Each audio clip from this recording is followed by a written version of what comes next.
그러면은 건국대학교 최창호 교수님을 우리 뜨거운 박수로 맞겠습니다.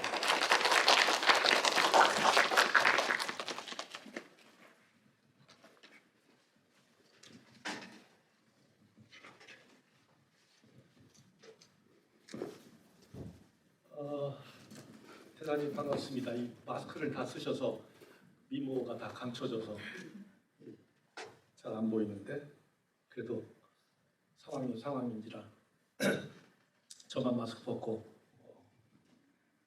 강의를 하겠습니다. 사실 제가 내년 2월 말로 정년퇴직입니다. 이제 시간이 다 돼가지고 저도 사라질 때가 됐는데요. 지난 한 10여 년 제가 외부 강의를 완전히 안 했습니다. 여러 가지 이유가 있었지만 제가 밖에 나가서 제 주장을 할 만큼 제가 제 분야에 대단한 학문적인 업적을 가진 사람도 못 되고 또 거꾸로 이제 내 자신을 이제 좀 돌아보는 시간 좀 갖자 말 그만하고 그래서 이제 외국어와 일체 이제 차단이랄까 자기 격리를 했었는데요. 우리 교장 선생님이 저의 이 원칙을 깨뜨리신 분입니다. 원래 봄에 하자고 그래서 제가 안 한다고 코로나가 와가지고 아이고 잘 됐다 싶어서 제가 안 하나 했더니 이렇게 마스크를 쓰고 또 뵙게 됐습니다. 오늘 먼저 제가 슬라이드 자료를 지난번 강의 요청 받고 생각날 때마다 계속 고치고 진짜 잘 만들었었거든요. 진짜입니다. 제 모든 기술과 정보를 동원해서 왜냐하면 저의 이제 거의 이제 마지막 강의가 될 것 같아서 또 저의 사랑하는 제자시고 또 지난번에 한번 여기를 다녀봤습니다. 대안학교가 어떻게 만들어지고 어떻게 운영되는지 저도 개인적으로 관심이 참 많고요.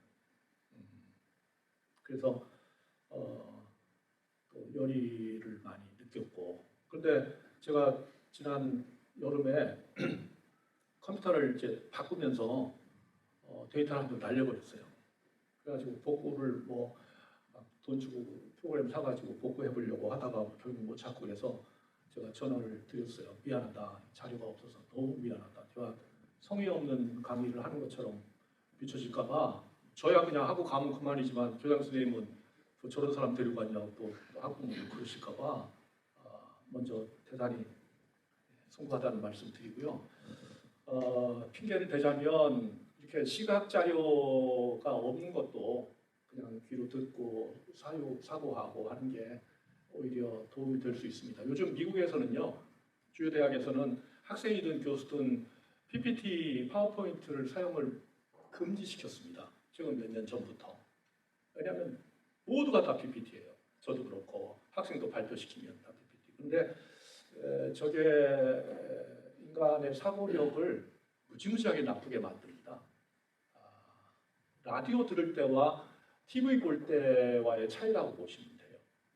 어렸을 때 라디오 음악방송 별이 빛나는 밤에 이불 속에서 몰래 들을 때 지금도 기억나거든요.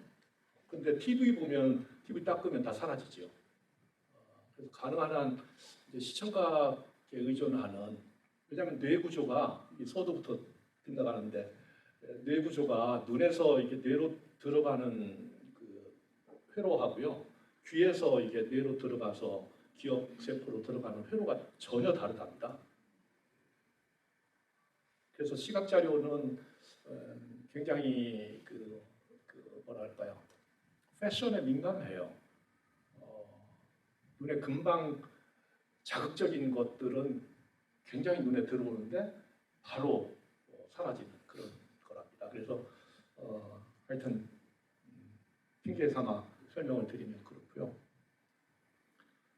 두 번째는 오늘 주제가 교육인데요. 제가 30년 이제 교직 생활을 하고 은퇴를 하는 마당에 이번 학기 들어와서 제가 조금 울적합니다 요즘. 지난 학기까지만 해도 저는 은퇴 예찬론자였거든요. 막 제 페이스북에 막 일을 멈춘다는 게 강제로 멈춘다는 게 얼마나 좋은지 모른다. 이 젊은 것들아 빨리빨리 그만두고 놀아라. 막 제가 그렇게 막 은퇴를 예찬을 하다가 이번 가을 학기 들어오면서 심리적인 정서적인 변화가 막 밀려오는데요. 아까 지난번에도 우리 교장 선생님 만나서도 그런 얘기를 했는데 제 생애에 이런 경험 처음이에요. 이제 노년이 오고 있고 이 노년을 어떻게 살아야 되는지에 대한 저 나름대로 준비는 한 10년 전부터 했다고 생각했거든요. 은퇴 준비를. 근데 뭘 했는지 모를 정도로 막 혼란스럽고 아직도 요즘 조금 요즘 조금 나아졌는데 하여튼 진행 중인 상태입니다. 그래서 이런 제 좀 불안정한 심리적인 상태에서 이런 말씀을 드리는 게 좋을지 안 좋을지 저도 오늘 제가 무슨 말을 할지 저도 모르겠습니다. 그러니까 저의 불안정한 심리 상태를 고려하셔서 저희가 좀 이상한 얘기 한다, 정서가 불안정한갑다 이렇게 이해하시고 그냥 필요 없는 얘기들은 없애시면 될 것 같습니다.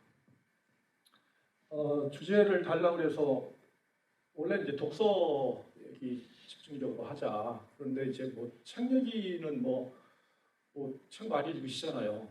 책 얘기하면 뭐해요? 그래서 이제 조금 뒤로 와서 인간, 교육, 독서 이렇게 이제 키워드를 잡아봤는데요. 그냥 두루두루 제가 평생 선생으로 살면서 또 저희 선친도 이제 교육자셨고요. 저희 집안에는 교육자가 굉장히 많습니다. 은퇴하신 이제 형들도 있고 이런 이제 가정 환경에서 자라면서 저도 이 길이 이제 제 천직인 줄 알고 여기까지 오긴 왔는데 돌이켜 생각해 보면 참 잘못한 것도 참 많고요. 후회되는 것도 많고 아까 교장 선생님 고등학교 때 저를 만나가지고 잘못된 거거든요 지금. 저 인생이 왜 저를 만나가지고 이렇게 됐어요. 근데 아니 저 때문에 사람 버린 사람들 참 많아요 우리 학과. 회사에 가서 비즈니스에서 돈 벌면 엄청 부자가 됐을 사람들이 다 지금 이렇게 살아요. 아니 정말입니다. 이게 돌이켜 보면 내가 원했든 원치 않았든 상대에게 영향을 끼친다. 교육이라는 게 필연적으로 영향을 끼치도록 돼 있어요. 무슨 권한이지? 나에게 누가 이 권한을 부여한 거야? 그리고 그 영향력이라는 것이 반드시 좋다고만 누가 확신할 수 있어. 이런 의심이 지금 굉장히 많이 드는 중에 있습니다. 제가 후회 아닌 후회 이런 것들도 들고요. 제 말이 지금 막 오락가락 하시는 게 느껴지시죠? 제가 정서적으로 불안정하신 하는 거 말씀드렸으니까 이런 상황에서 제가 말씀을 드리는 거기 때문에 저도 젊었을 때는 뭐 확신을 갖고 막 이렇게 하시오 저렇게 하시오 막 그랬어요. 근데 요즘은 학생들이 질문하면 그거 다 잘 모르겠는데 글쎄 한번 생각해 보자. 제가 유학을 갔더니 우리 선생님이 세계적으로 유명하신 분이거든요. 11대학으로 이제 유학 갔는데 그 선생 따라서 이제 강제 이스라엘이었어요. 근데 강의 중에 뭐 물어보면 잘 모르겠다고 그러고 속으로는 뭐야 내가 너한테 배우러 왔는데 이거 모른다고 그러면 난 뭘 배우라는 거야. 막 이제 막 답답해서 그랬는데 요즘 제가 그래요. 제가 잘 모르겠다고. 오늘도 제가 말씀을 드리긴 하는데요. 제 말을 믿으실 필요 하나도 없고요. 또 그렇게 하라고 뭐 제가 강요할 권리도 없고요. 안 하셔도 되고요. 반대로 하시는 게 제일 아마 좋으실 거고요. 그러니까 하여튼 각자 제가 형편을 잘 모르니까 제 강의 들으면서 불편하신 거 있으면 그냥 뱉어내시면 되고요. 나는 저 생각 안 해 하시면 그냥 소신대로 가시면 되고요. 혹시 우리가 미처 생각하지 못했던 것들이 있으면 한번 생각을 해볼까? 앞으로 고려해볼게. 조금 고려해보자. 뭐 이런 정도 이렇게 판단하셔도 전혀 무방하다는 말씀을 드립니다. 저는 어떻게 교육할 것이냐를 논의하기 전에 우리가 생각해야 될 것은 교육을 정의하려면 인간을 정의해야 된다고 저는 봐요. 사람이 누구냐를 말하지 않고는 어떻게 가르칠 건가를 말하는 것은 위험해요. 아까 말씀을 드린 대로 사람이 누구냐, 인간이란 무엇이냐, 좀 철학적인 질문이기도 하고 종교적인 질문이기도 한데 우리가 우리가 낳은 자녀들 혹은 학교에 가면 이제 학생들 그것이 이제 배우는 입장이든 가르치는 입장이든 서로 합의하지 않고 대상을 어떤 목표를 향해서 가려고 정해놓고 가요. 대부분 기관들은, 교육기관들은. 여기도 제가 교장 선생님 통해서 학교가 추구하는 바, 목표 쭉 제가 받았거든요. 그래서 여러 번 오늘 아침에도 전철 타고 오면서 또 읽고 그랬는데 목표가 있으시단 말이에요. 그 목표를 알고 이 학교에 오신 건가요? 네, 그러셨을 거예요. 근데 일반 학교들은 뭐 대치동에 있는 학교든 뭐 의정부에 있는 학교든 부산에 있는 학교든 다 비슷하리라고 생각하고야 학생들 아이들을 보낸단 말이에요. 그리고 내가 보내고 싶은 학교를 보내나요? 그냥 거기 사니까 보내는 거지. 그러니까 처음부터 굉장히 리스키한 거예요. 위험한 짓을 하는 거예요. 내 아이를 학교에다 맡겨놓고 내 아이 좀 잘 부탁해요. 뭘 부탁해요? 그 학교가 무슨 목표를 가지고 인간을 어떻게 이해하고 무엇을 지향하는지도 모르고 내 아이를 맡겼는데 뭘 어떻게 잘 부탁하신다는 말씀입니까? 그러니까 이게 굉장히 위험한 짓을 하는 거예요. 죄송합니다. 등록금 많이 내고 대학생 같은 경우도 오는데 제가 신입생들 인터뷰하면 우리 학교에 왜 왔냐, 이 학과에서 누가 가르치냐 아니냐 몰라요. 학생들은 그냥 온 거예요. 장 목사님을 빼놓고 최창호가 있다, 제가 가르친다. 최창호가 뭐 하는 사람이냐, 저 사람의 인간관은 뭐냐, 저 사람의 교육 철학은 뭐냐, 저 사람은 우리를 피교육자로 대상화해서 그냥 훈육하고 훈련시키기 위해서 있는 교관이냐, 훈련소 교관이냐, 이거부터 이제 생각을 해야 되는데 이거 다 고려하고는 안 되죠. 저는 교육을 이렇게 생각하거든요. 동의 안 하셔도 괜찮습니다. 인간은 수만 년 동안, 제가 고대 문명사를 공부한 사람인데요, 수만 년 동안 유목 생활을 했어요. 아시죠? 떠돌아다녔어요. 야생의 먹거리들이 많으니까 계절에 따라서 먹거리가 많은 곳으로, 사냥이면 사냥, 뭐 채집이면 채집, 수만 년 동안 그렇게 돌아다녔어요. 우리 유전자에 그게 있습니다. 유목적인 유전자, 돌아다니고 싶은 이동성이 굉장히 강한 동물이에요, 인간은요. 왜? 수만 년 동안 그런 훈련 속에 유전자가 만들어지고 진화한 거니까.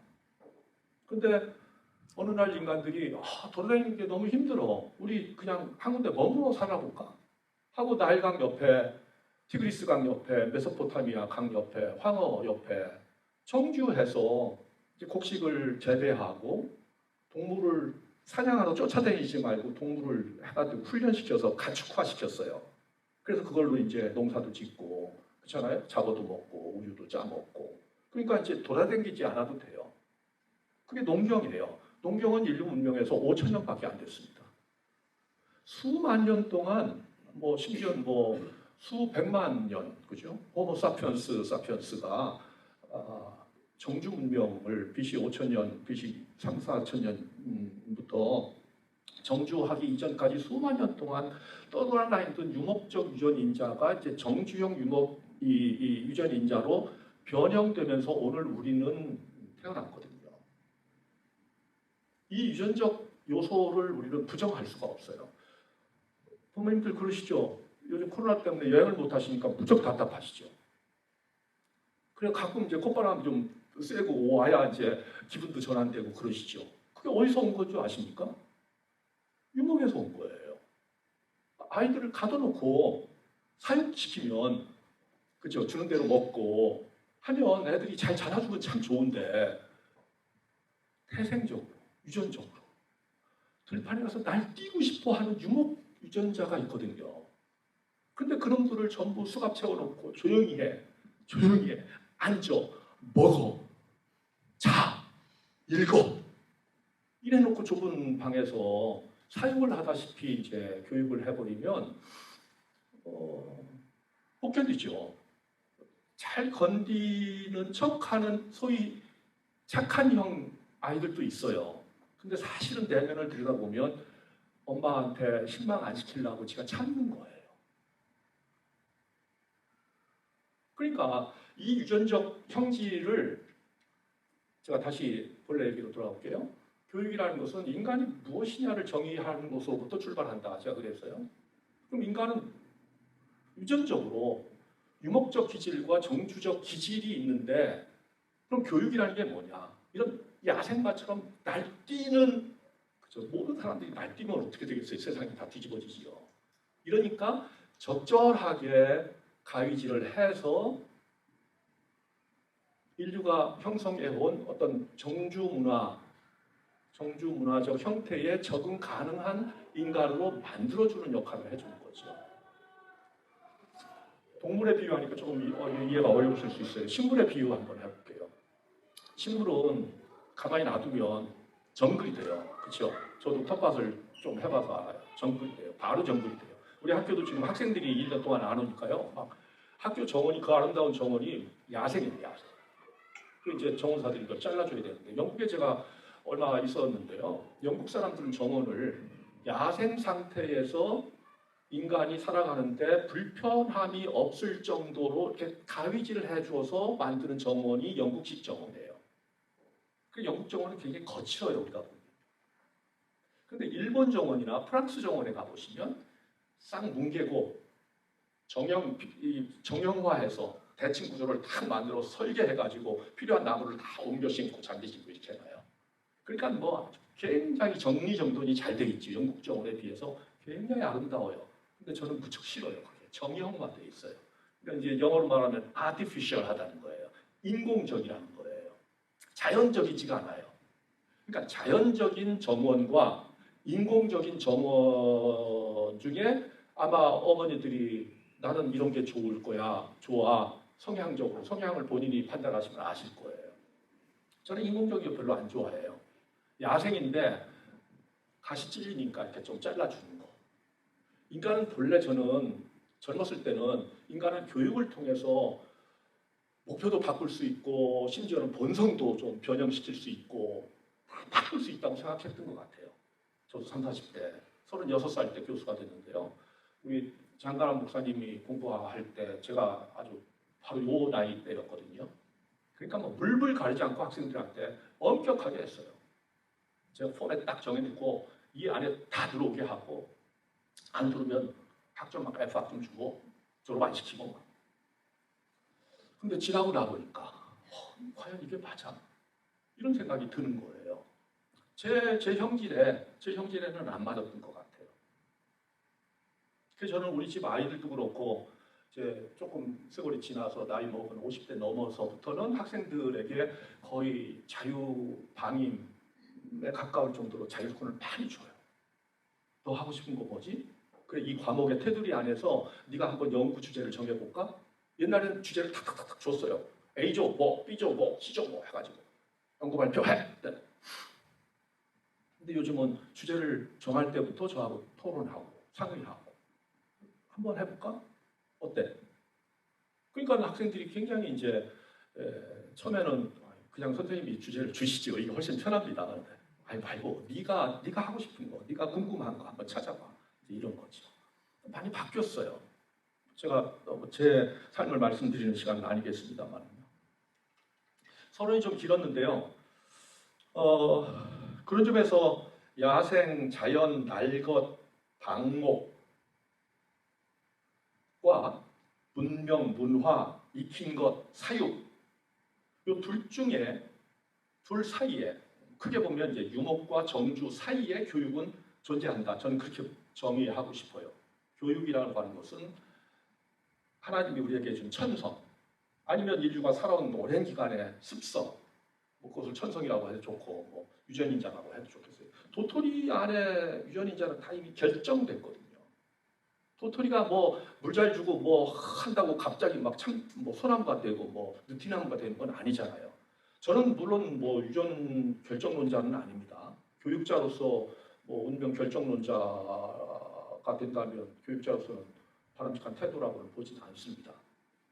그러나 교육이 과도하게 인간의 A부터 Z까지를 개조한다든가 바꿀 수 있다든가 아니면 뭐 휜 나무를 바르게 세워서 막 이렇게 인위적으로 유전자 조작하듯이 조작할 수 있다든가 하는 쪽으로 너무 강력하게 교육의 힘을 밀어붙이면 부분적으로는 성공할 수 있지만 상당히 많은 부분은 또 다른 왜곡 현상이 일어난단 말이에요.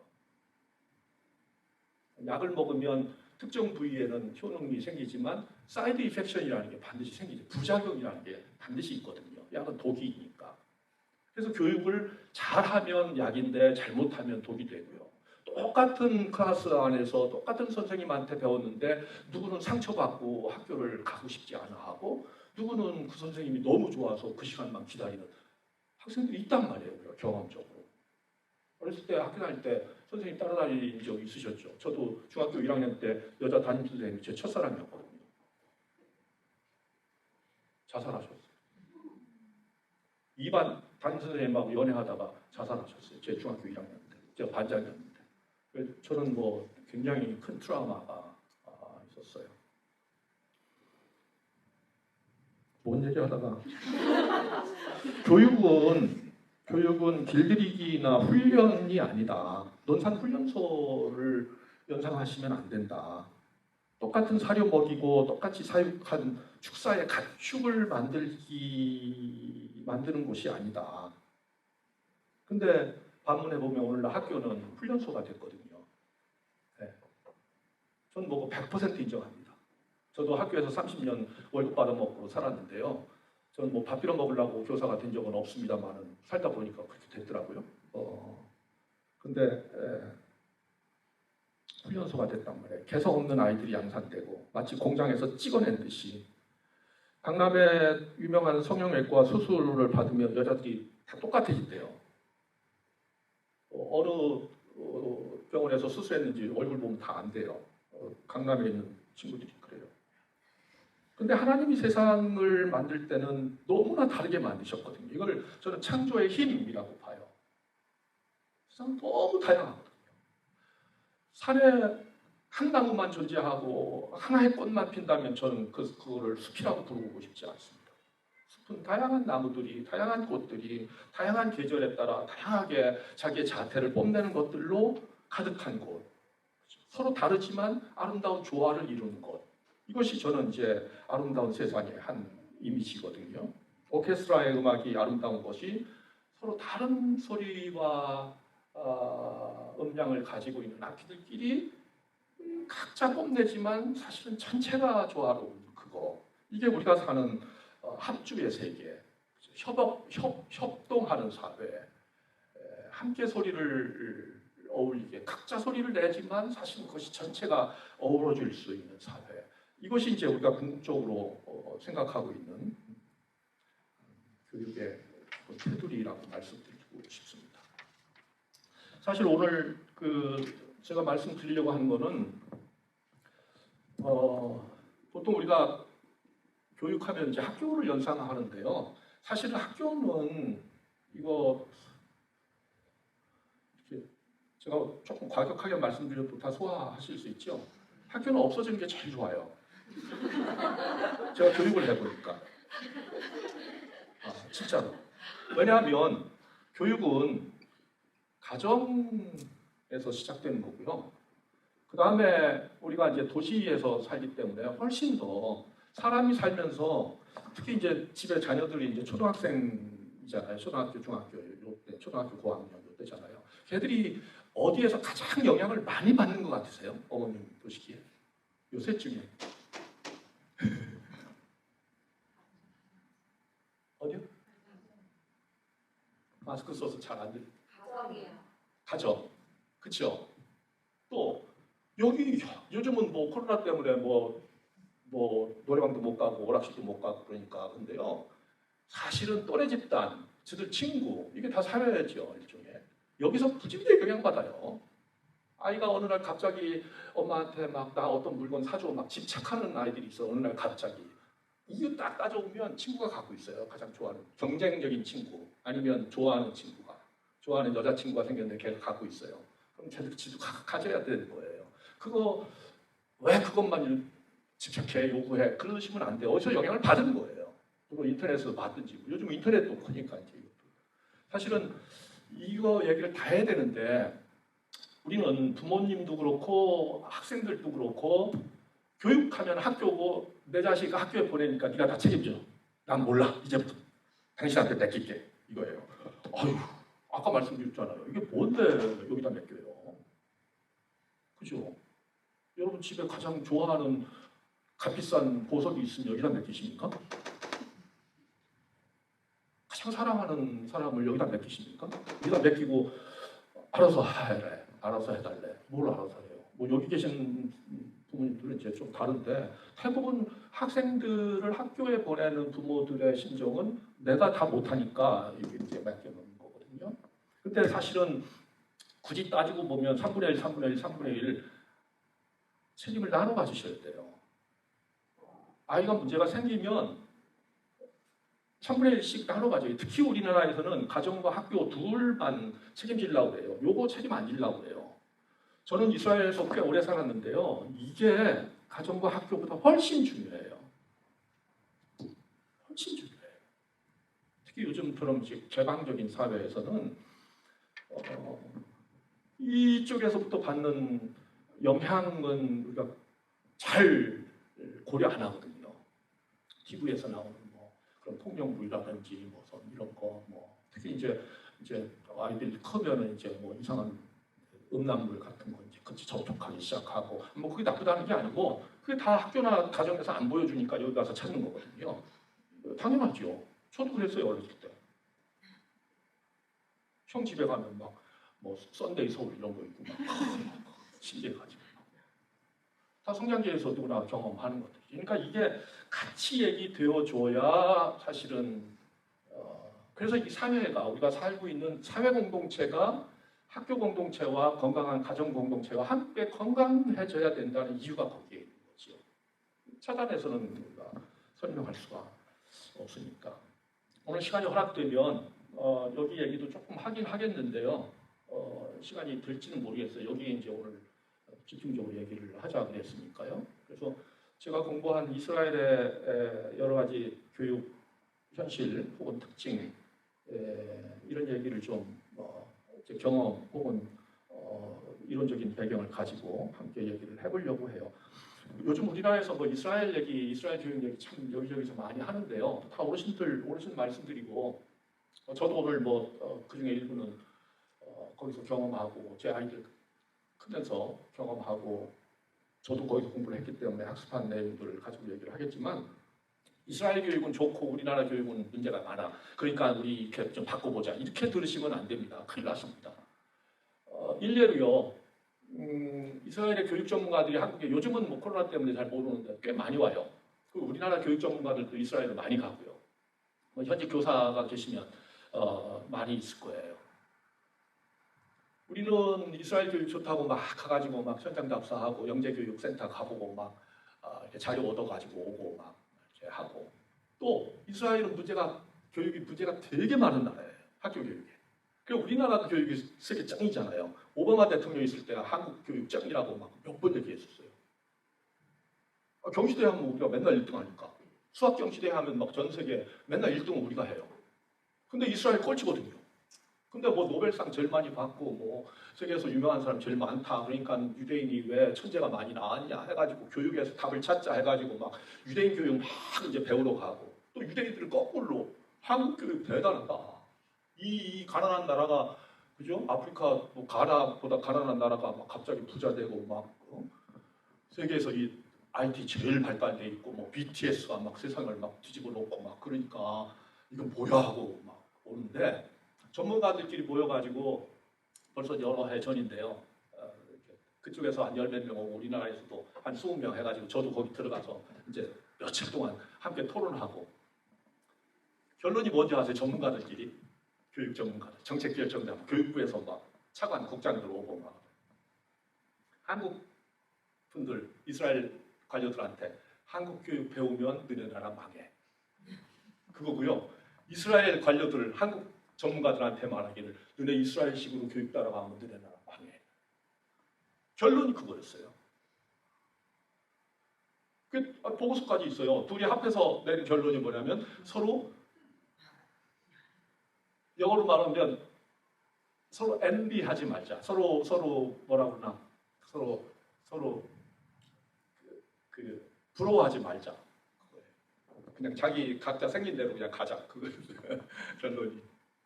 왜냐하면 역사적 배경이 틀리잖아요. 교육의 목표나 방향 아까 처음 말씀드린 대로 아까 제일 서두 유목과 농경 얘기했듯이 인간을 누구로 보느냐, 사람을 어떻게 규정하고 교육을 출발하느냐의 그 출발선상이 틀리고요. 또 역사적 배경이 다르고 하니까 단일 집단에서 선택하는 하나의 방법이 반드시 틀렸다, 반드시 옳다 이렇게 규정한다는 것은 어렵다, 상호 보완적이다. 그런 점에서 혹시 우리가 모자란 부분은 그쪽에서 얻을 수 있으면 좋겠고 또 그 반대도 마찬가지. 그래서 오늘은 제가 말씀을 드리더라도 자꾸 말씀을 반복됩니다만은 이게 옳아, 내가 해보니까 이게 맞아 이렇게 들으시면은 곤란하다. 그렇게 되면 그것도 제가 폭력을 행사하는 거니까 안 된다. 그런 말씀을 전제를 하고 들으시면 좋겠습니다. 첫째, 우리 현실에서 가장 지향점이 다른 것 중에 하나가 우리는 경쟁이라고 하는 단어가 굉장히 앞에 나와 있어요. 그죠? 경쟁. 우리가 태어날 때부터 경쟁해요. 소위 정자 경쟁부터 해서 우리가 태어나는 거긴 한데 그 경쟁의 목표, 경쟁이 궁극적으로 지향하는 바가 뭐냐에 따라서 이제 경쟁도 좋은 경쟁이 있고 나쁜 경쟁도 있고 할 텐데요. 저는 좋은 경쟁은 있다고 생각하지 않아요. 저는요. 원래 경쟁 자체는 나는 굉장히 부정적으로 봐요. 특히 교육에서 경쟁은 굉장히 부정적으로 봐요. 왜냐하면 경쟁 그 자체는 유전적으로 형질이 똑같다고 보는 데서 전제하는 거예요. 그렇기 때문에 1등부터 꼴찌까지 줄을 쫙 세워놓는 거예요. 수능고사 봐가지고. 사람이 같지 않은데 생각해보세요. 소나무, 참나무, 밤나무, 대추나무 일렬로 줄 세울 수 있었어요? 기준이 뭔데요? 기준이 없지요. 근데 이제 줄을 세우는 것을 우리는 교육에 굉장히 앞서서 좋아요. 세워놔요. 그래서 좋은 학교가 뭐야? 어느 학교 많이 보낸 학교? 저 학생 때도 그랬어요. 경기고등학교 이런 식으로. 제가 슬라이드를 만들었을 때 그거 다 있었는데. 그래서 코끼리, 사자, 쥐, 고양이, 그죠? 고래 쫙 모아놓고 선생님이 자, 오늘은 여러분과 함께 시험을 기말고사를 보겠습니다. 기말고사 문제가 뭐냐면 나무에 올라가는 거예요. 자, 누가 나무에 먼저 올라가는지 시작! 누가 제일 나무에 먼저 올라가겠어요? 안 봐도 뻔한 거 아니에요. 오늘날 교육이 그렇다는 거예요. 코끼리한테도 나무 올라가는 시험 보고 원숭이한테도 나무 올라가는 시험 보고 고래한테도 물고기한테도 나무 올라가는 시험을 보고 우리 아들 서울대학 갔대요. 우리 아들이 서울 의과대학 나왔거든요. 잘했죠? 에이, 하나도 잘한 거 없어요.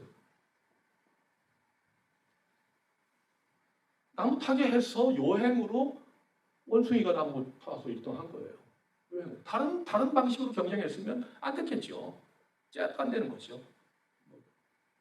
저 우리 아들한테도 그렇게 얘기해요. 너 다른 식으로 만약 경쟁 패러다임을 바꾸려면 너 째도 안 된다. 아빠보다 못한다.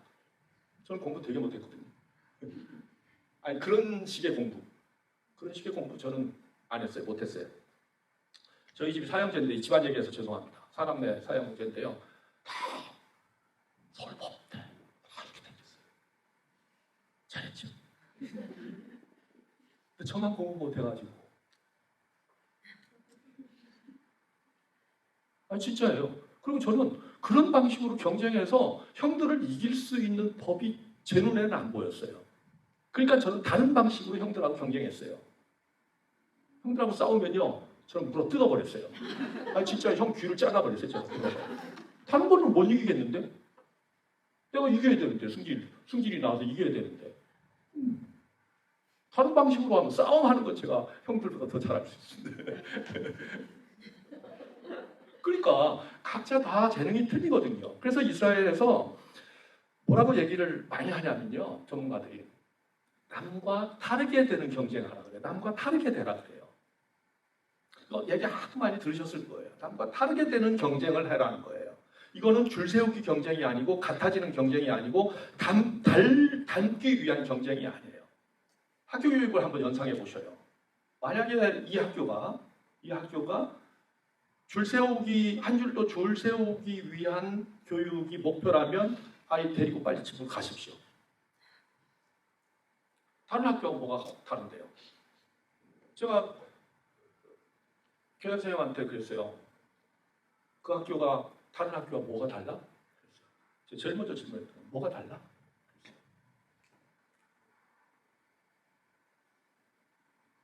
다르다고 하는 것은 아까 말씀드린 대로 하나님의 창조의 법칙이에요.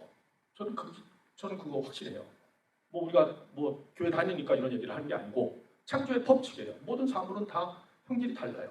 여러분들 침팬지하고 인간하고 유전자가 1.2%가 다르대요. 98.8%가 똑같아요. 근데 1.2%가 다르기 때문에 우리는 인간이 되고 얘들은 침팬지가 된 거예요. 뭐 전문가들이 하는 얘기입니다. 그럼 1.2%의 차이가 상당히 다른 90몇 %의 공통점보다 훨씬 더 다르게 만들어내는 형질이 된다는 거죠. 그러니까 우리 아이가 인간이죠. 남자면 남자고 여자면 여자고 보이면 보이고 거리면 거리인데 다 똑같죠. 벗겨놓으면 다 똑같은데 우리 아이가 남들과 다른 그 1.2%를 찾기 위해서 부모들이 노력하고 학교에서 그 찾아주는 노력을 해주는 역할을 하는 것이 학교다 이거죠. 그건 뭐 가정에서도 마찬가지고 학교에서도 마찬가지고. 우리 아이가 뭐가 달라. 근데 그게 뭐지? 정체를 잘 모르겠어. 그 차이를 찾아내라는 거죠.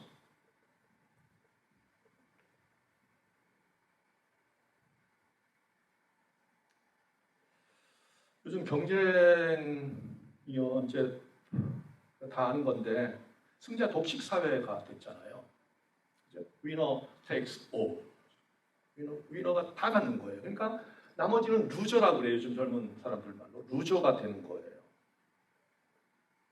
1%만 다 갖고요. 나머지 99%는 루저가 되는 거예요. 그러니까 대부분의 젊은이들이 루저에 자기는 속한다고 좌절하고, 그죠? 난 뭐 안 돼. 뭐 해봤는데 안 돼. 나는 어차피 안 돼. 이런 자기 패배, 자기 상실감. 그 학생들이와 상담할 때 제일 많이 이제 물어보는 게 정말 제가 하면 될까요? 이거거든요. 하면 정말 될까요?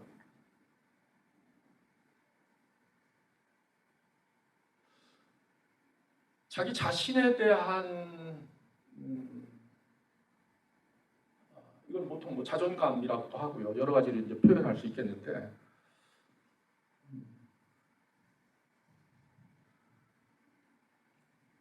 이 경쟁을 설명하려면 너무 끔찍해서요. 우리 사회가 자살률, 저도 지금 우리 학교에 저하고 테니스 같이 치는 공대 동료 교수하고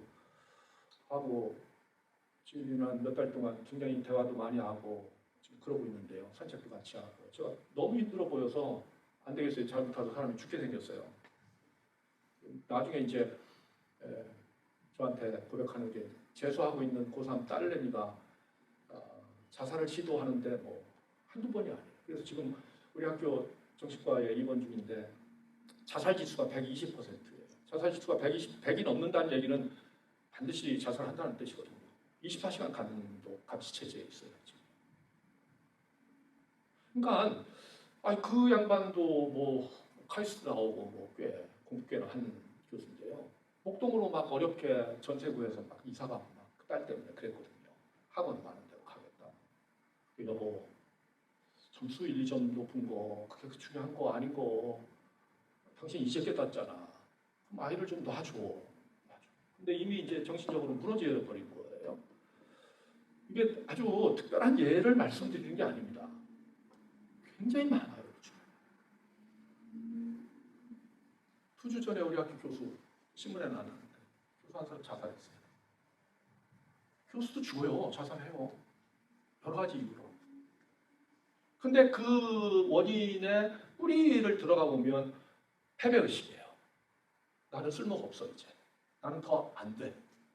그게 왜냐하면 줄을 세워놓고 그죠? 너 수능고사를 보면 너 몇 등 하면 너 어느 대학에 갈 수 있다는 게 벌써 다 보이잖아요. 근데 엄마 아빠는 막 특히 교수 자녀들이요 굉장히 스트레스가 많아요. 지들이 공부 잘하니까 애들도 당연히 잘해서 특히 서울대학다운 인간들 죄송합니다. 당연히 서울대학 가야 되는 건 줄 알고 얘기가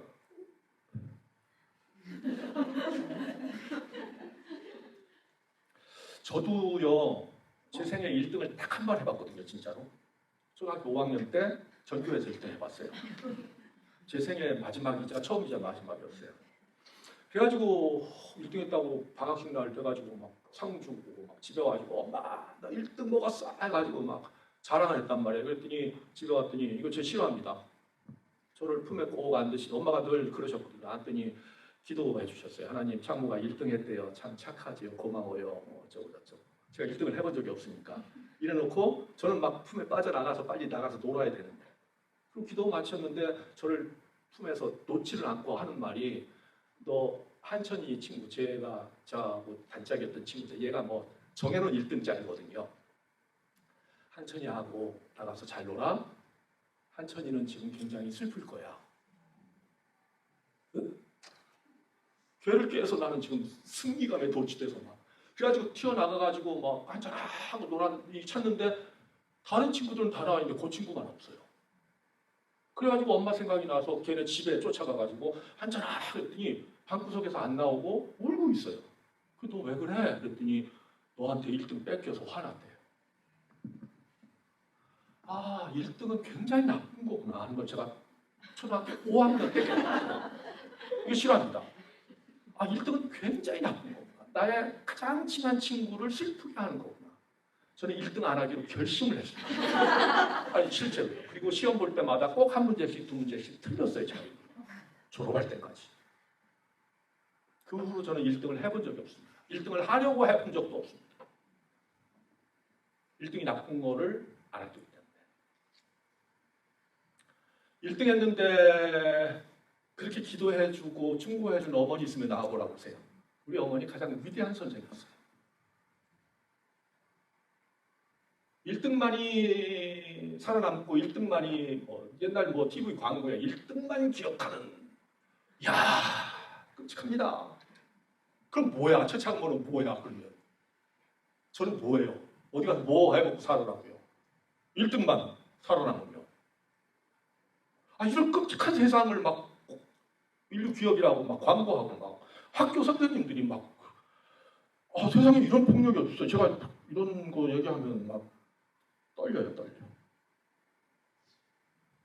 아메리카 인디언들이요 어려운 일이 닥치면 힘을 합해라 그랬대잖아요. 그래서 시험을 보아서 문제를 다 주는데 애들이 막 의자를 다 모아놓고 있더래요. 그래서 야 이놈들 시험 보는데 막 떨어져 그랬더니 이 어려운 거 있으면 합하라 그랬잖아요. 지금 우리가 합의해서 어려운 문제 합의해서 지금 문제를 풀라고요. 저는 성적 평가할 때요. 제가 일평생 이제 교수하면서 평가를 많이 해봤잖아요. 뭐 안 그런 과목도 있고 이제 그렇지 않은 과목도 있고 특히 교양 과목 같은 경우는 이제 인원이 많잖아요. 그래서 저는 개별 평가 안 합니다. 똑같이 시험 보고 똑같이 채점해서 1, 2, 3등 그렇게 평가를 단 한 번도 해본 적이 없습니다. 그룹 평가를 해줘요. 그룹으로 정해서 그것도 자기들이 편을 짜게 만들고 그룹 평가에서 그룹에게 점수를 주면 10명이 85점이면 10명이 자기들이 상위에서 나눠 갖게 해요. 팀의 기여도가 높은 사람은 더 많이 갖고 적게 가진 사람은 적게. 그게 공평한 거 아닌가요? 그게 이퀄리티 아닌가요? 그게 평등한 거 아닌가요? 평등은 뭐 N분의 저는 N분의 1을 못하게 해요. 세상에 공평한 건 없다. 산술적으로 똑같이 팀을 위해서 N분의 1로 똑같이 소수점까지 똑같게 우리 수고했다. 이런 건 안 좋아요. 좋아하지 않고 없어요. 능력의 차이도 있고요. 개성의 차이도 있고요. 난이도의 차이도 있고요. 처음에는 막 학생들이 싸워요. 자기들끼리. 그래서 선생님 우리는 합의를 못했어요. 일주일 더 기다려줄게. 합의해봐. 그것부터 저는 가르쳤어요. 협동하고 서로 점수를 나눠 갖더라도 평등하고 공평하게 나눠 가는.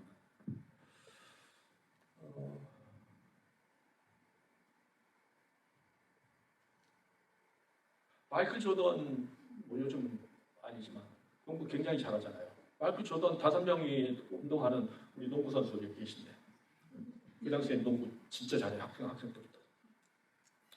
농구 5명이 하는데 내가 점수를 무지무지에 넣었어요.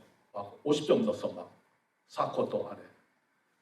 그럼 지 혼자 해서 그렇게 넣나요? 옆에 어시스트 해주니까 그렇게 넣지. 손흥민이 축구 했는데 지 혼자 골 넣었나요? 누가 갖다 주니까 넣는 거지. 그러니까 주연만 조명받고 주연만 칭송되는 사회는 굉장히 야만입니다. 그러니까 모두가 주연인 사회를 저는 꿈꾸고 살아왔어요. 얼마나 이루어졌느냐 하는 문제는 별개의 문제지만 시간이 자꾸 가서 안 되겠습니다. 빨리빨리. 큰일 났네. 1시 반, 12시 반, 1시 반. 지금 1시간 다 되는 거죠? 큰일 났네. 나 모르겠다. 오늘 끝나야 끝나는 거예요.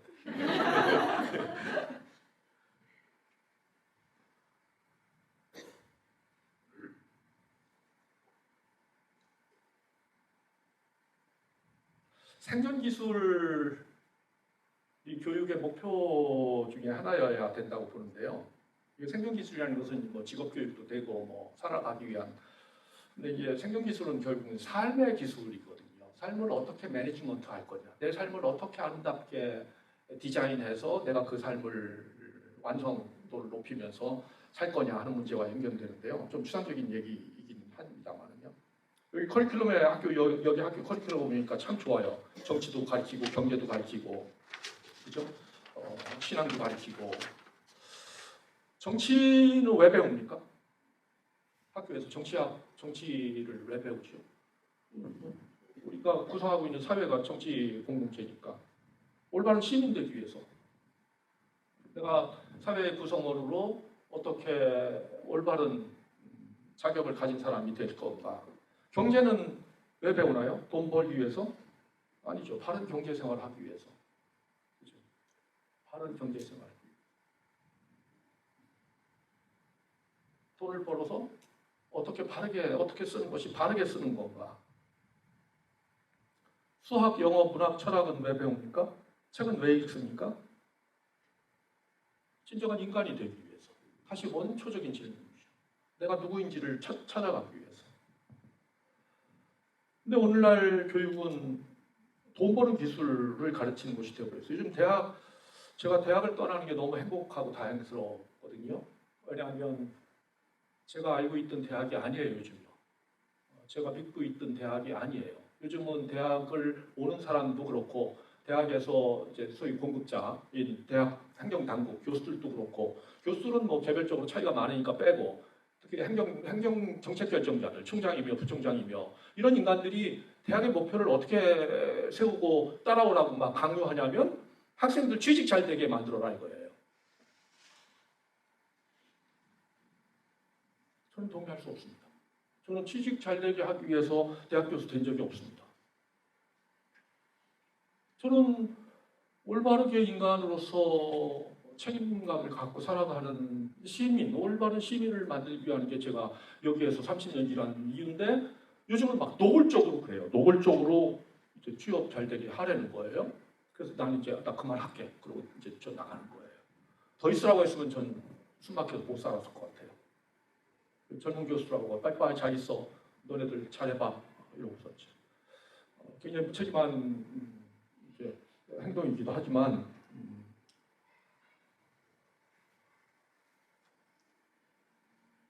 제가 선택할 수 있는 일이라면 저는 대학 교수는 다시 안 하고 싶어요. 죄송합니다. 교육자로서 그런 점에서 저는 제가 얼마큼 성공적이었는가 하는 것을 요즘 굉장히 많이 생각하다 보니까 울적해지기도 하고 제가 믿고 일평생을 바쳐서 살아온 삶이 뭐지 다 헛감인가? 물거품인가? 뭐 이런 이제 자괴감 같은 것도 들고요. 죄송합니다. 제가 지금 상태가 이래서요.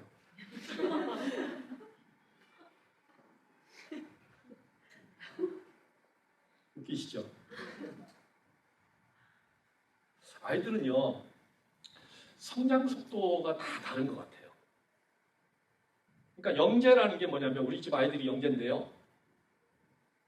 중학교 1학년 때 중학교 3학년 수학을 하는 애들이 그러니까 학교에서 너 이리 와 해가지고 막 이렇게 했단 말이에요. 나는 그게 뭐 대단한 건 줄 알았어요. 중학교 3학년 되면 다 하는 거예요. 누구는 뭐 막 초등학교도 안 들어가는데 막 한글 영어 막 다 깨우쳤대. 세상에서 제일 바보가 그거예요. 이스라엘에서는요. 초등학교 1학년 들어오기 전에 소위 선행학습이라고 해서 글자를 읽을 수 있게 만들어주는 것을 최고로 나쁜 부모로 생각합니다. 인간이 글자를 읽기 시작하면서 상상력이 사라졌어요. 옛날 할머니들이 있잖아요. 문맹. 글자를 못 읽는 할머니들이 삶의 지혜가 엄청 많았던 거 아셔요? 매주 담그는 거에 책에서 안 보고 다 담글 줄 알았었어요. 왜? 경험적으로. 근데 요즘은 모르겠어요. 젊은 어머니들은 그럴 거예요. 저도 요즘 요리를 배우느라고 이제 인터넷 딱 열어놓고 레시피 딱 찾고 그대로 하면 된장찌개가 되는 거죠. 그죠? 그러면 누가 끓인 거나 다 똑같은 된장찌개가 되는 거죠. 우리 집에 고유한 그 맛은 다 없어지는 거죠. 인간으로서의 어떤 우리 엄마 표 김치찌개 이거는 이제 없어지는 거죠.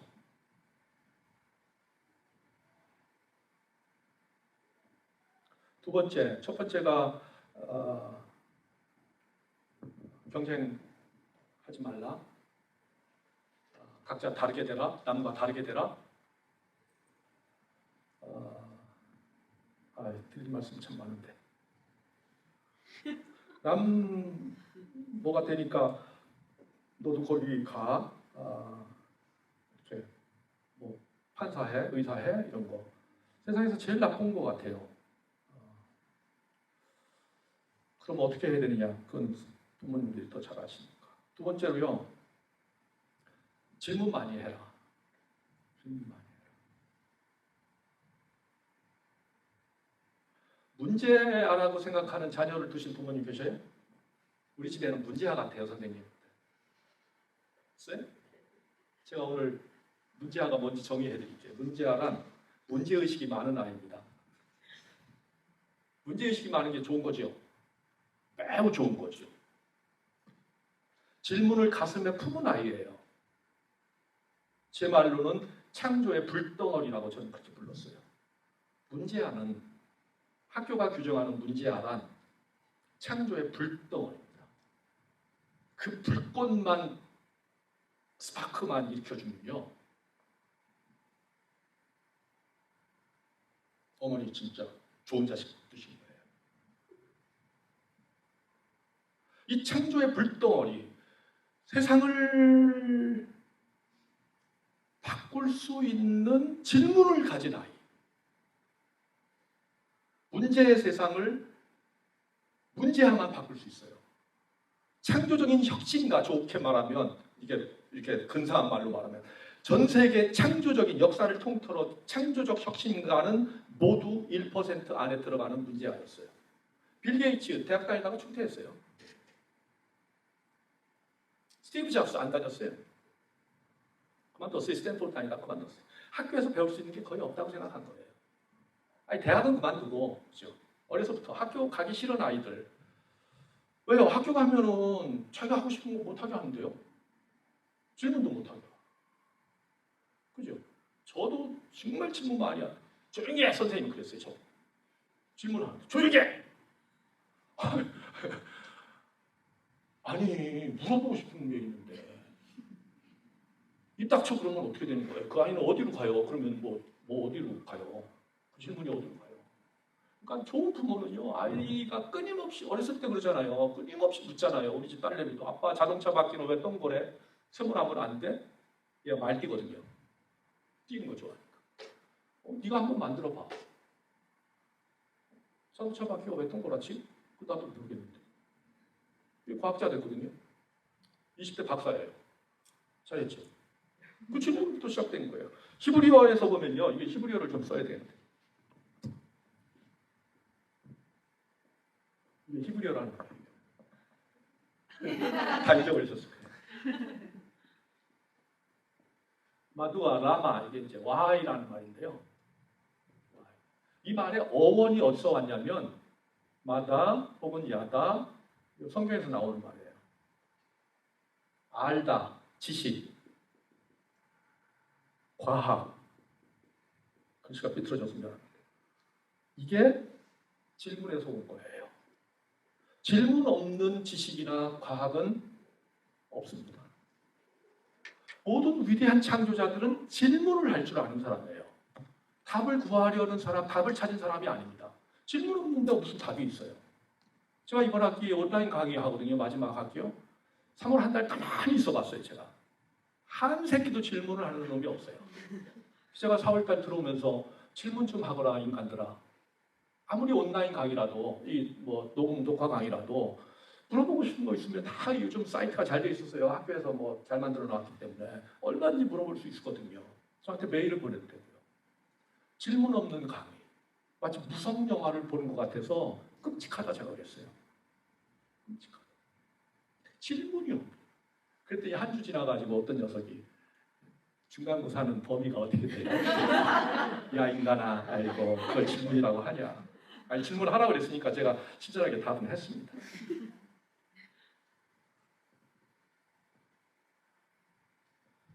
어떤 부모들은 우리 아이는 말수가 적어요. 애비 닮은 것 같아요. 아빠 닮은 것 같아요. 자기가 학교에서 어떤 일이 있는지 뭐 미주알 고주알 말도 안 하고 그냥 방에 다녀왔습니다 하면 끝이에요. 대화를 하고 싶어도 그저 질문이라는 게 대화니까 대화 연습이니까 말을 안 해요. 죄송합니다. 충격적인 말씀 드릴까요? 그 아이 병든 거예요. 아이가 어느 날 집에 와서 말하지 않기 시작한 거, 바깥에서 어떤 일이 일어났는지, 자기 가슴속에 어떤 궁금증이 있는지 엄마한테 아빠한테 상의하고 싶은 것이 점차 사라지고 없어졌다는 얘기는 아이가 이미 깊은 병에 들었다는 뜻입니다. 애비 닮아서 말을 안 하는 거 아니에요. 아이들은 본능적으로 자기가 뭘 생각하는지 다 말하도록 돼 있어요. 자극을 주시면 돼요. 조금씩. 질문을 잘하셔야 아이들이 말을 하거든요. 너 학교에서 뭐 했어 오늘? 대부분 질문하는 게 뭐냐면 너 몇 점 맞았어? 그거거든요. 이제 아빠는 뭐라고 그러냐면 엄마는 뭐라고 그러냐면 너보다 점수 잘 받은 너 몇 점이야? 그런다고. 그럼 아이는 뭐라고 그러냐면 제 밑으로도 많았습니다. 제 밑으로도 많습니다. 그러니까 질문하는 방식부터 이제 뭐 좋은 책들이 많으니까요. 그런 거 찾아보시면 될 것 같아요. 그 다음에 시간이 없어서 세 번째, 첫 번째는 남과 다르게 되라. 다르게 다에는 이미 다른 1.2%의 유전자의 형질을 찾아내는 거. 이스라엘은요, 초등학교 2학년 들어가면요, 6학년 졸업할 때까지 담임 선생님이 따라갑니다. 이렇게 6년 동안 아이를 관찰해요. 그리고 매달 학부모 회의를 해요. 저도 유학 시절에 학부모 회의를 오라고 그래서 저는 공부 때문에 못 간다. 집사람만 가겠다. 그랬더니 안 된대요. 부부가 같이 오래요. 반드시 같이 오래요. 그리고 나는 저녁 늦게까지밖에 안 된다 그랬더니 밤 늦게 오래요. 제가 기다린대요. 그러면은 이제 집에서 이 아이가 어떻게 생활하는지 선생님한테 얘기해주고 선생님은 부모한테 학교에서 얘가 어떻게 생활하는지를 가르쳐주고 그래서 정보를 교환해요. 계속해서. 대부분 엄마들은 학교에서 아이에게 무슨 일이 일어나는지 잘 몰라요.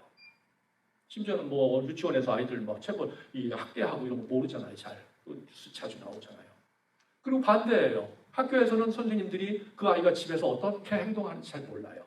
정보 교류가 안 되니까 각자 따로따로 하는 거예요. 그러니까 아이들이 굉장히 이중적이에요. 학교 가면 선생님한테 잘 보이기 위해서는 어떻게 하면 되는지 다 알아야 애들이 뻔해요. 집에 가면 또 얼굴 싹 바꿔요. 엄마한테, 아빠한테. 그러니까 우리 집 아이 문제 없는데요, 집에서요. 문제 왜 없어요? 많죠. 학교 아무 징조가 없었는데 얘가 가출할 징조가 없었는데요. 왜 없어요? 집에서 엄청 많았는데요. 아이들이 집에 안 가고 싶어하는 아들이 굉장히 많은 거 아세요? 학교 끝나면 집에 안 가고 싶어하는 애들 굉장히 아마 어머니들도 어렸을 때 집에 안 가고 싶어서 갈 데 없어서 배회한 적이 있으실지도 몰라요. 왜? 집에 가면 엄마 아빠가 사이가 안 좋으니까 불편하니까. 이거부터 해결해 주셔야 되거든요. 빨리빨리. 그래야 아이들이 숨지 않죠. 자기를 감추려고 위장 전술을 쓰지 않죠. 드러내고. 그래서 그 아이의 형질, 장단점을 학교와 교사가 부모가 늘 서로 교환하고 독일 같은 경우는 중학교 졸업하면 이미 진로를 학교에서 다 정해주잖아요. 너 김나시오, 너 인문계고등학교 가서 너 대학 가, 너는 기술학교 가. 아니 딱 정해줘요. 한국 부모들이 가가지고 그거 원칙 안 지키고 막 가서 막 항의하고 따지고 막 이런 일이 막 생기고 그렇죠. 그러니까 그 아이가 가장 잘 할 수 있는 것들을 교육 과정을 통해서 발견하는 거거든요. 학교라는 것은 또 집이라는 것은. 얘가 예술가적인 재능이 굉장히 많은데 안 돼, 너는 법과 내야 돼. 이게 이제 아이를 힘들게 하고 망치게 하는 지금 대부분 그래요. 저희들 교수들의 자녀들이 이렇게 갈등하고 막 이런 경우를 보면 아버지나 어머니의 아이에 대한 기대치와 목표와 아이가 지향하는 점이 굉장히 바이어스되어 있으면 힘들어해요. 우리 과에도 그런 학생들이 있었어요. 옛날에 어느 학생이요. 이건 진짜 재밌는 케이스라서 말씀을 드려야 되겠어요. 3학년 때 외부에서 제가 큰 장학금을 하나 가져와가지고 장학생 선발을 해서 어떤 목적에 맞는 장학생을 선발해서 장학금을 주기로 해서 학생을 선정했는데 그 장학금을 기증하신 분이 꼭 그 학생과 부모를 만나봐야 되겠다는 거예요. 그 장학 증서를 전달할 때 학교에 오셔가지고 좋잖아요. 그래서 이 장학금을 내놓는 이유와 목표를 설명해주고 또 그 학생의 미래가 뭔지 이렇게 좀 그런 장학금 기증자도 많지 않아요.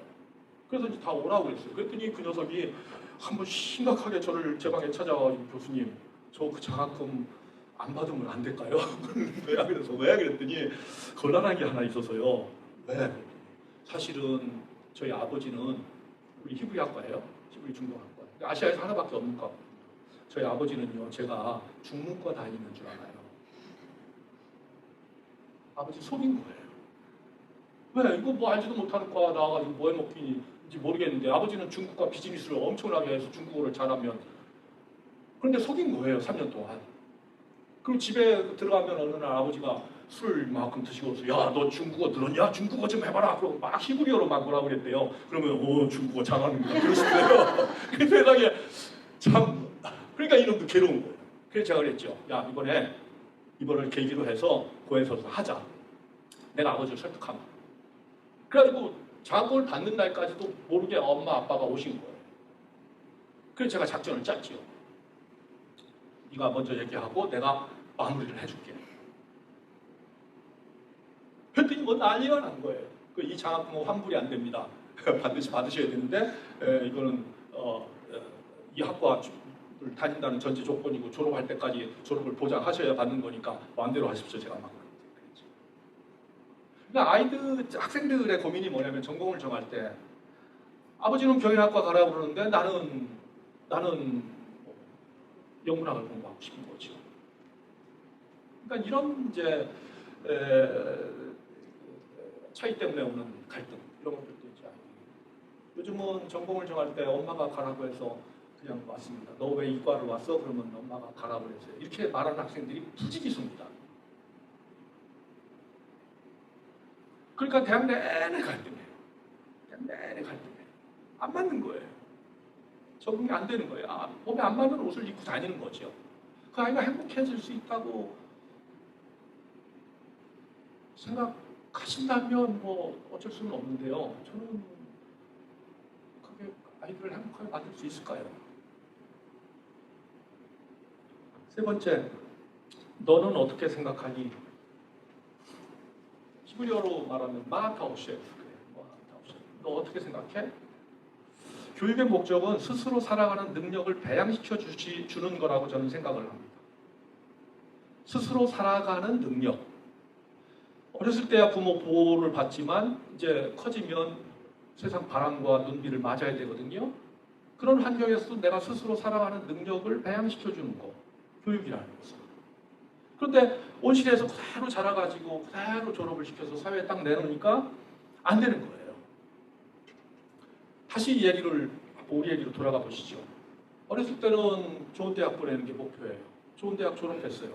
그러면 아이들이 입학할 때부터 고민하는 게 뭐냐면 좋은 회사에 가는 게, 취직하는 게 목표예요. 삼성, 현대 들어가는 게 목표예요. 그럼 그때부터 다시 전투가 시작되는 거죠. 그러면 삼성, 현대 들어갔어요. 저희 졸업생도 많이 있었어요. 그럼 가끔 이제 와요. 야, 최고의 기업 다니니까 너 월급도 많이 받고 좋겠다. 저 회사 그만둘라. 5년, 3년 됐는데 다니겠대요. 거기는 사람 사는 곳이 아닙니다. 죄송합니다. 혹시 그런 기업 쪽에 종사하시는 분이시면 용서하십시오. 그 아이, 제 제자 얘기니까. 왜? 거기는 피를 뽑아 먹어요. 피를 짜 먹어요. 월급 많이 주는 건 좋은데 막 짜 먹어요. 제 제자 하나는 여학생인데 삼성 다니는 남자하고 결혼해서 아이도 있는데 이혼했어요. 왜냐하면 남편 얼굴을 볼 수가 없대요. 아이를 케어 안 한대요. 자기 혼자 키우겠대요. 제가 잘했다고는 말을 안 했지만 속으로는 그래, 잘 선택했다 했어요. 이게 현실이거든요. 그러니까 자기 스스로 삶을 살아가는 능력을 배양하지 못하니까 어디 가든지 어디까지 목표는 가는데 거기서 이제 어떻게 해야 될지 이제 모르겠는 거죠. 그럼 어느 날 이제 갑자기 회사 그만두고, 제가 제주도에도 얼마간 있었는데 거기 보면 회사 잘 다니는 분들, 주로 30대 중후반 이런 이제 분들이 어느 날 갑자기 회사 그만두고 자살하러 제주도 오는 사람이 굉장히 많습니다. 그거 모르시죠? 여행하고 자살하려고. 제가 거기 그 조그만한 그 소교회 운동하시는 목사님들하고 교분이 좀 깊은데요. 그 여행자들이 남긴 노트, 그거 제가 다 보고 그랬어요. 그러다가 거기서 이제 다시 살아갈 의욕을 찾고, 그런 목회를 하시는 분들이 제주도에 여러 계세요. 사람을 살리는. 그러니까 거꾸로 얘기할게요. 우리가 왜 교육을 하느냐, 교육을 시키느냐, 살려고 하는 거지. 살려고. 어려움이 닥치고 곤란한 지경이 오고 반드시 옵니다. 저도 이혼할 뻔했던 경험도 있고, 누구나 그런 고통이 다 있어요. 저도 트라우마가 많아요. 그걸 견디면서 지금까지 살아왔거든요. 그 견디는 힘을 누가 제공해 줬느냐? 신앙심이, 아니면 학교 교육이. 어느 날 우리 선생님이 학교 다닐 때 말씀해 주셨던 그 말씀이 나를 살리는 거거든요. 그 음성을 듣고 엄마가 해줬던 그 이야기.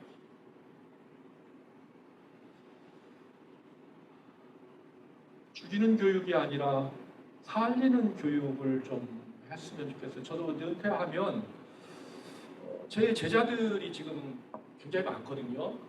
지금 은퇴하면 주변에서는 하지 말라고, 그것도 민폐라고 그러는데, 제가 지금 하고 싶은 일 중에 하나가 제자들을 가끔씩 만나서, 이런 이제 교장선생님 같은 분들 만나서 왜 그 일을 하게 됐는지, 어떤 계기로 이런 삶을 선택하게 됐는지.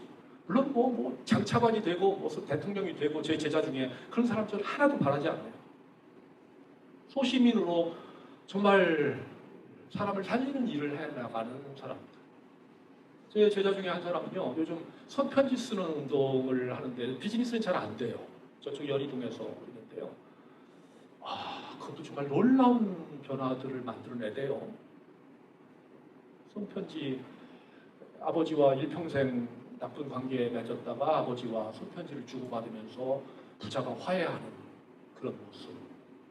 헤어진 여자친구와 다시 찾아내서 편지로 다시 화해. 그럴 때가 그 아이를 꼭 껴안아주면서 그랬어요. 정말 너는 사람을 살리는 일을 하고 있구나. 위대한 일을 하고 있다. 비즈니스적으로는 돈이 안 돼서 지금 어떻게 할까 고민 중인데 선생님 그 말씀 해주셔서 힘이 나요. 그러는데 오늘 강의는 참 이상하게 엉망진창이 됐네요. 죄송합니다.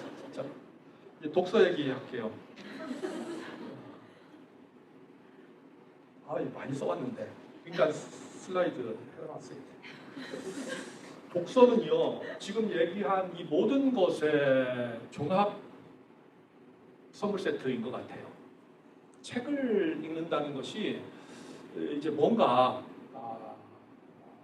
생각하는 힘도 기르고 뭐 이런 거 다 하지만 왜 독서가 중요한가 이제 그 얘기만 하고 오늘 얘기 마칠게요. 그리고 바쁘신 분들은 가시고 제 책 받으실 분은 카페에 가셔서 이제 또 뒤에 이렇게 교장 선생님이 또 뒤에 시간 아니 모르겠어요. 하여튼 저는 요즘 뭐 시간밖에 가진 게 없어가지고 시간 되게 많거든요. 누가 근데 저보고 요즘 이제 반백수라고 제가 그랬더니 그런 말 요즘 안 써요. 그럼 시간 부자. 시간 부자. 저 시간 부자예요. 이스라엘은 이렇게 해요. 아이들이 학교에 가잖아요. 그러면은 교실로 안 가고요. 도서관으로 가요. 학교마다 도서관이 딱 있어요. 그래서 이제 노란 색깔의 책장, 빨간 색깔의 책장 해가지고 학년별로 이렇게 표시해놔요. 그러면 자기 학년에 맞는 데 가서 책을 자기가 2권 내지 3권을 골라서 사서한테 이제 빌리는 도장 찍고 교실에 가서 하루 공부하고 그 다음에 집에 와서 그 책을 읽고 그 다음날 반납하고 또 읽고 매일 2권에서 3권 고등학교 졸업할 때까지. 물론 뭐 이제 고등학교 때는 두꺼운 책 읽으면 매일 하루에 2-3권씩 못 읽죠. 어렸을 때부터 이제 동화책 같은 거 읽고. 근데 그건 누구나 할 수 있어요. 근데 흥미로운 것은요, 도서관 사서가 한 학기에 1번씩 아니면 한 학기에 2번씩 가정통신문을 보내요. 이 아이가 이번 학기에 읽은 책 목록을 정리해요. 컴퓨터가 다 하는 거니까 바코드로 해가지고. 그다음에 이제 초등학교 같은 경우는 이제 예를 들어서 문학, 그다음에 사회, 초등학교 과목은 뭐 어떻게 공부하죠? 역사, 이렇게 예술 이렇게 카테고리로 나누잖아요. 그러면 이 아이가 문학책 몇 권 읽었고 뭐 예술책은 몇 권 읽었고 이렇게 쫙 나오잖아요. 그러면 밑에다가 사서가 써요. 얘는 지금 문학 소설을 읽는데 초등학교 3학년인데 이미 초등학교 4학년, 5학년짜리를 읽을 정도로 벌써 수준이 높아졌다. 근데 얘는 예술 관련된 책은 거의 안 읽었다. 다음에 생일날 되면 예술 관련된 책을 선물해줘라. 그리고 얘가 읽을 만한 책 리스트까지 추천서까지 딱 해서 보내줘요. 제가 굉장히 충격을 받았어요. 와, 과학적이다. 그럼 그게 1년, 2년, 3년, 4년, 5년 쌓이잖아요.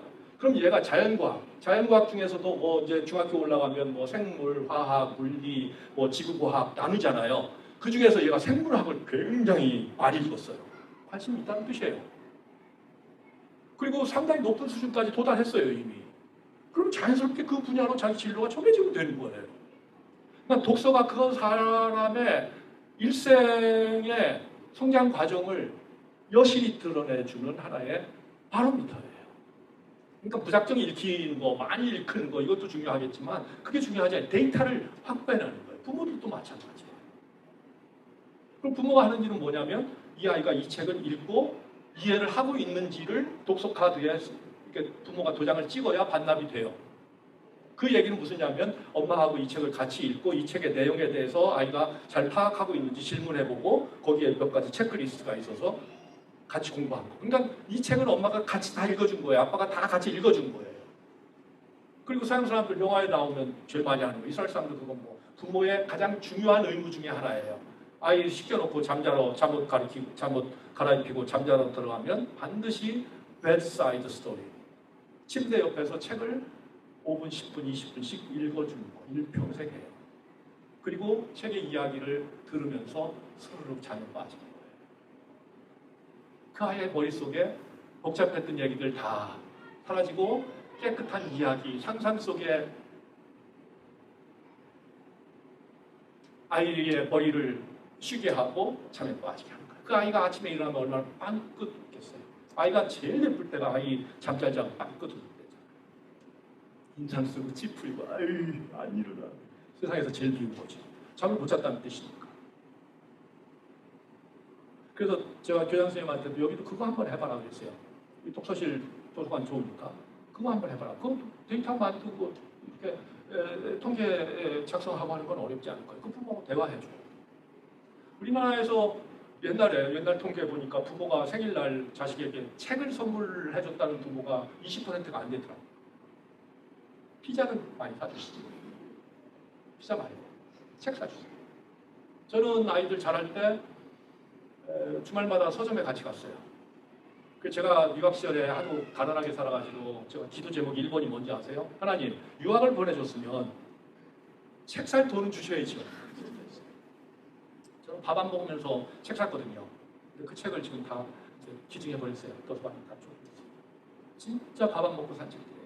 한 권 한 권이 제 눈물이 다 배어있는 책은 공부하는 사람에게는 목숨보다 중요해요. 근데 제 집사람은 은퇴하면 집으로 책 한 권도 영주에 있는 책을 가져올 생각하지 마세요. 한 권도 안 된대요. 한 권은 안 될까? 안 될까? 제가 지금 이렇게 삽니다. 근데 뭐 책을 읽으라고 지금 또 떠들고 있어요. 아니 그거 죽을 때 뭐 가져가는 것도 아닌데 그래도 뭐 머릿속에 있습니다. 너무 오늘 정신 산란하게 해서 죄송합니다. 우리 애들 얘기 들으니까요 이런 얘기를 해요. 이번 추석에도 이제 우리 애들 다 컸는데요. 시집장가를 안 가서 그렇지. 우리 5 식구가 같이 그냥 살거든요. 아주. 결혼을 안 해요. 도대체. 누가 좀 데려가 주세요, 제발. 이놈 새끼들 어떻게 처분을 좀 세일을 해야 좋겠는데. 뭐 결혼, 특히 여자, 딸을 결혼 생각. 제가 이 시대를 살아도 결혼할 생각은 안 있을 것 같아요. 너무 어려우니까. 엄마나 아빠가 네 어린 시절부터 지금까지 머릿속에 엄마, 아빠 하면 탁 떠오르는 그 이미지가 뭔지 궁금하다. 좀 얘기 좀 해봐라. 그랬더니 좋은 것부터 얘기해요? 나쁜 것부터 얘기해요? 그러더라고요. 그래서 좋은 것부터 얘기해. 그 다음에 나쁜 거 시간 있으면 해봐. 좋은 거 얘기하라고 해요. 애들이 셋이 똑같이 하는 얘기예요. 늘 주말에 TV 앞에 있지 않고 책을 읽는 모습이 자기들한테는 엄마, 아빠의 이미지래요. 땡큐. 저는 우리 집 아이들한테요. 공부하라는 말을 일평생 단 한 번도 해본 적이 없어요. 집사람은 했대요. 정말. 밤에 화장실 가다가 불 켜져 있으면 자라, 눈 나빠진다. 그거밖에 하고 있죠. 근데 책은 주말에 서점에 가면 너희 원하는 대로 책 다 골라. 다 사줄게. 전 도서기를 아끼지 않았으니까. 그러면 이만큼씩. 그러면 제가 거기서 다 골라내요.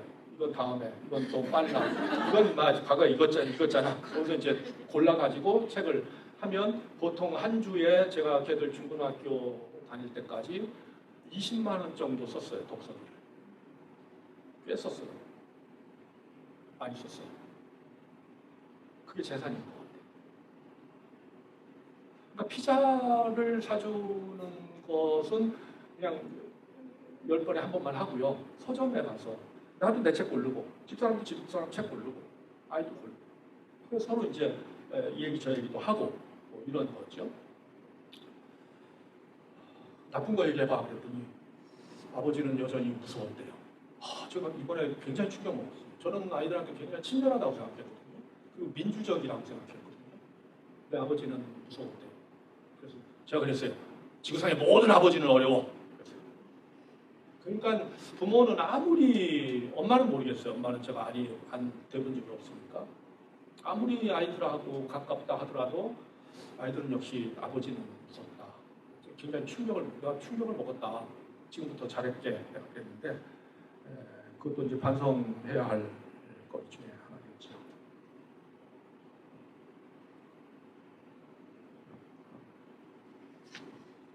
드릴 말씀이 더 많은데 만약에 당신의 아들에게 배를 만들게 하고 싶거든 사람들을 불러 모아 목재를 가져오게 하고 일을 지시하고 일감을 나눠주는 등의 일을 하지 말라. 대신 그에게 저 넓고 끝없는 바다에 대한 동경심을 키워주라. 톨스토이가 한 말이에요. 우리는 배를 만들어주는 법을 가르쳐줘요. 목재를 어떻게 하고. 근데 그 넓은 바다를 보여주는 거. 그게 배를 만들고 배를 타고 싶어 하는 동경심을 만들어주는 원초적인 힘이거든요. 그러면 파도를 헤칠 수 있는 능력이 생기는 건데 교육이라는 것은요, 저희 아버지 선친도 은퇴할 때 저희들한테 우리 자녀들한테 늘 했던 얘기예요. 너희들도 뭐 교육자가 되려고 그 길을 간다마는 교육자에게 가장 좋은 리더는 일평생 교직 생활을 하시고 하시는 말씀이 기다리는 거다. 대부분 실패한 교육자는 기다리지 못해서 실패를 한대요. 교육을. 성공한 교육자들은 기다릴 줄 안 되는 거예요. 아이가 자랄 때까지 기다릴 줄. 저도 이거를 뒤늦게 알았어요. 저도 교장 선생님 학교 다닐 때 90년대 학번들이거든요. 족쳤거든요. 빨리빨리 자라라고. 막 벼이삭을 뽑듯이요. 진짜 뽑았어요. 왜냐하면 빨리 박사 만들어서 다 제자들 교수 만들고 이 학과를 아시아에서 최고의 학과를 만드는 게 제 꿈이었거든요. 연구소 세상에서 제일 멋있는 연구소만. 그런데 그게 하루아침에 안 돼. 30년이 지나니까 제자들이 박사하고 돌아오고 지금 한 10명. 근데 뭐 아시는지 모르시는지 모르지만 학과 다 망해서 없어졌거든요. 프랑스 불문과, 동문과, 히브리 학과 이런 거 필요 없대요. 10년 전에 다 없애버렸어요. 그러니까 뭐 저는 지금 뭐 이빨 빠진 이제 지금 호랑이가 돼가지고 창피해요. 이 제자들 앞에 있는 것 자체가 부끄러운 이제 사람인데 기다릴 줄 아는 거, 부모가 자식을 기다려주는 거, 조금 더 시간을 주는 거, 조금 빠르고 조금 늦는 거, 일생 살아보시니까 아직 젊으시니까 일생은 아니지만 1년, 2년 차이 별 차이 없는 거 아시죠 이제?